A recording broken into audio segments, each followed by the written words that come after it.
All right, so as we will get back into the group of things here at WCC Media Day, team number 5 here, the Pepperdine Waves, head coach Ed Schilling, Javon Cooley, Danilo Dozic joining us here at the hard questions desk. We only ask the hardest questions here, but kind of want to start with Javon. You obviously last year not how it didn't go how you wanted. Obviously, now that you've kind of had time to recover, what was like the biggest process in terms of acclimating yourself back to the game, both physically and mentally?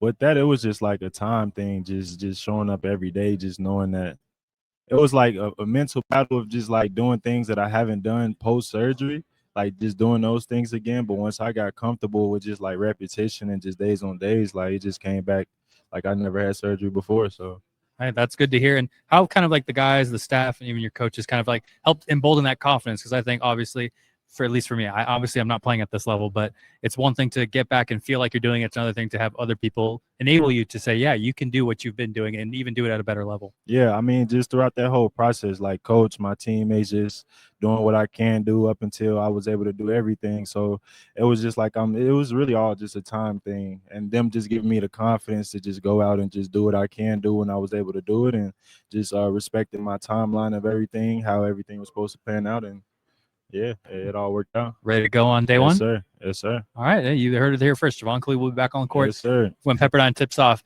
And Danilo, for you, obviously, you were on the court for last stretch one. Lots of momentum, obviously, within that run of towards the end of the regular season and in the WCC tournament. How have you guys kind of like sustained that momentum? How do you find a way to, not just make it a flash in the pan, but make it something bigger and better for the program? I mean, we had lots of bigs and ups and downs last year. We was fighting all the season. Right at the end, like during the tournament, we made a big step. And I think like this year we need to make that step way earlier, I would say, and go as hard as we can, like day by day, working hard. And yeah, that's what I say. You mentioned doing that. What's the process been like in doing so? Like, obviously, everyone has their own growing pains with each of their respective teams, and kind of like everyone's got their own different personalities from year to year. How has this specific team kind of grown from what you were just talking about?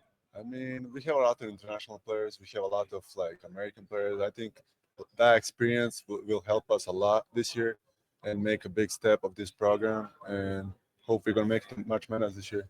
I'm hope you guys do too. The more, the better for the WCC. For Coach Schilling now here at the desk, obviously, I think the one thing that's coming, even if I want to make sure I don't have my timeline wrong, but I know it's coming very soon. The Mountain at Mullen, kind of one of the more going to be the more premier facilities in the conference. I've liked what I've seen from the renderings and kind of what I've noticed from both from your side, women's basketball side, even the volleyball side. Once it gets down toward that, what do you feel like the biggest difference will be moving up from Firestone over to the Mountain? Well, obviously, just having more facilities to be able to have access for our athletes to work on their game 24/7. That's probably the biggest thing. But then also to have a venue right in the center of campus where the students can be more involved with the program. And then also having just a state of the art facility for the community to come and rally around and come into, that when they walk into this place, it's going to be spectacular. And I think that's a community that will appreciate the value of such a beautiful facility. And obviously, you're not playing in there yet, but how is it kind of, have recruits taken notice of that? And how have you kind of like pitched in and told the story of what maybe will be there for the future at the Mountain? Well, I think just the story of here comes an excellent facility will go kind of like from one of the worst to the first in terms of quality. And that's been great. Not only talking with potential recruits, but especially with people that donors and people that are going to financially support the program to get on board to something excellent. Towards the end of last season, obviously we saw the run you guys went on in the WCC tournament. Probably one of the funnest things that we've had to cover. Like just seeing how the community came together, seeing how you guys kind of rallied together, obviously with the Malibu fires that were going on. How have you kind of seen the community kind of come back and embrace the team for what it did and kind of what you're trying to build in Malibu? Well, I think as much as anything, it gave our team and our program a vision of, hey, this is what can happen if we buy into it, as we work towards it. And it has a vision of what it's supposed to look like. And so as we have new players into the program, it casts a vision for, hey, this will work if we work. And so that's not only for the players, but also for the coaches, that we can continue to push and have that vision of, hey, we can win 3 games in 3 days or more. And so that was great for us as a program, but then also with the supporters of the program to say, hey, all right, we got something special. We're building.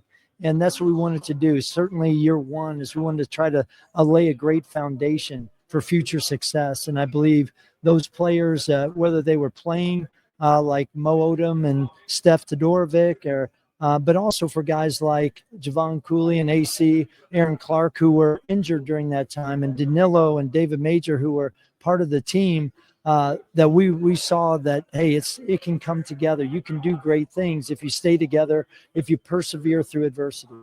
And going even within that answer, how have you kind of seen that play out? Similar to what I asked Danilo, is how do you make it more than just a flash in the pan? Because obviously from year to year in college athletics, it feels like no 2 days are the same. How have you kind of just tried to sustain that momentum and kind of tell these people that are now coming into the program that you can make a difference here, and here's the proof in the pudding and why? Well, I think just that they have a picture of what it's supposed to look like when the pieces are working together, that we're playing as a team. We're probably not going to go and go head to head, just one-on-one with the teams in our conference, but collectively we can do something great. And I think that's really more than anything what last year showed us, and that hopefully that vision can get us there much quicker. Like Danilo said, we want to get there quicker. We need to be building with the end in mind now. Danilo, obviously we've seen that your game offensively is very versatile. Have you kind of grown to add more in that repertoire, but then also kind of assert yourself defensively, because if you're trying to be a more well-rounded player? I mean, yeah, day by day I'm trying to get better. I'm trying to get like all-around player in defense and offense. I'm trying to guard 1 through 5, and I mean, in attack mode, like I'm trying to get more like low post, I would say.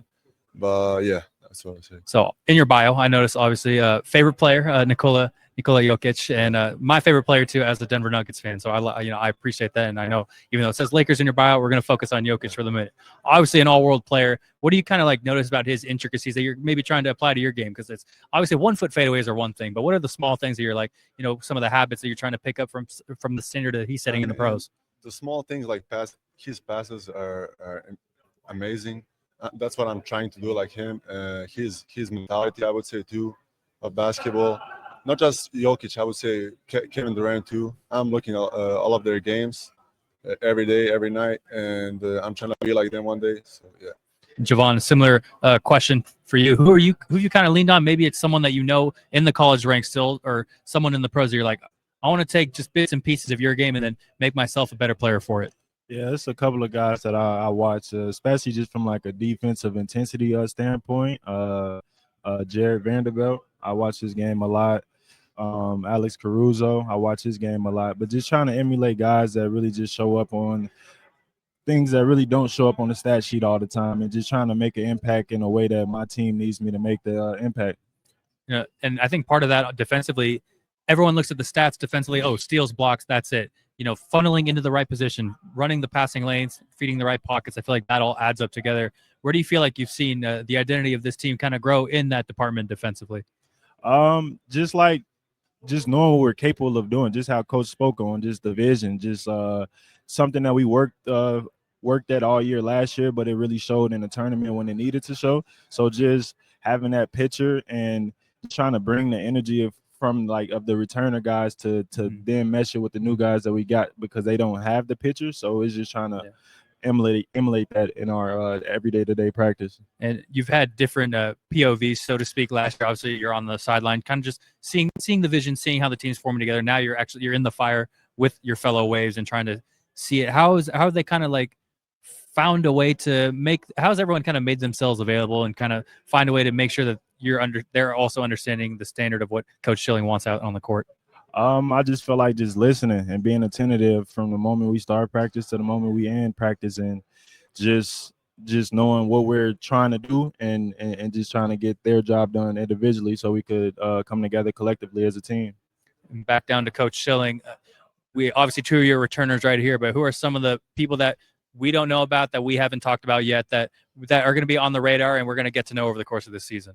Well, one I mentioned earlier, Aaron Clark. He was a player who went to Wake Forest his freshman year, and then last year was injured, a lot like Javon, had surgery and didn't play a minute, but yet tried to contribute to the team with their enthusiasm on the sideline, encouragement.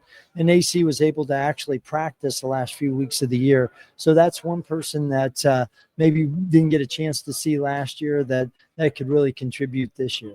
And you've been in coaching a long time. Some of the more tenured coaches, I feel like I want to like poke your brain about the way college athletics is today. It's no 2 days are the same. It feels a lot more transactional than it ever has been. How have you kind of stayed motivated to continue to want to be in this position and still trying to turn out a good group of young men and also a good basketball team? Well, I mean, there's always two ways to look at everything. You can look at the negative part or you can look at the positive. You know, a lot of people talk about the negatives of the transfer portal and things like that. I try to look at it that like, hey, we get an opportunity to impact more people in a shorter period of time. You know, sure, we'd like to build with one group, you know, where you're bringing in 1 or 2 new guys or 3 new guys, where now we're bringing in, you know, 10, 12 new guys, but that's an opportunity to try to have a greater impact on more people. And so, you know, we've been blessed at Pepperdine that we have a great campus, a great academic institution where we can attract quality people that are going to be the leaders in this next generation. And so to be able to try and play a part in these leaders is significant to me. And that's what I choose to focus on. Well said. The last basketball question I have for you before I have 2 non-basketball ones is, how do you assess your own development? Obviously, when you've gotten to where you are and for how long you've been doing this, you kind of have a routine. How have you incorporated new information from different angles and different walks of life and trying to better your coaching this year at Pepperdine? Well, I think, you know, I was a head coach back in the late 90s at Division I school, Wright State University. And just as I've continued to grow, you've tried to focus on different things, and the game is changing. The young people are changing in some respects. And so trying to keep up with the times and not waste time. You know, I think a lot of times early in my career, I spent a whole lot more time on things that really didn't matter. And as I've gone on, I tried to really focus on the majors. And that's probably the biggest change over the years. So now 2 non-basketball related questions for any of you to answer, because, you know, different people have had different reactions to these types of questions. Who's getting the music playlist and what are they playing on the team? Not me. You said who's getting the music playlist? Yeah, who's on aux? Who's playing the music? I'm definitely on aux for sure. But like this year, it's a different dynamic just because we have so many internationals. So it's like we got to find that balance. And yeah, that's so. What do you? If you have it, what are you playing? Game day or just? It doesn't matter. Whatever suits you. Probably Young Boy. I feel like Young Boy probably a good artist to go with. And I've heard a lot of, you know, obviously going with Danilo and some of the international players. I've seen Jokic dancing parties. So I've seen like how people can get down with international music. It's very apparent when you're on both sides of that aisle. The last one I have, who's the class clown of the Pepperdine Waves this year and why? Maybe I know Coach Schilling may have a guess or two, but I want to hear it. We'll see. Try not to clown. Who you got? Let's say everybody a little bit, I would say. Yeah.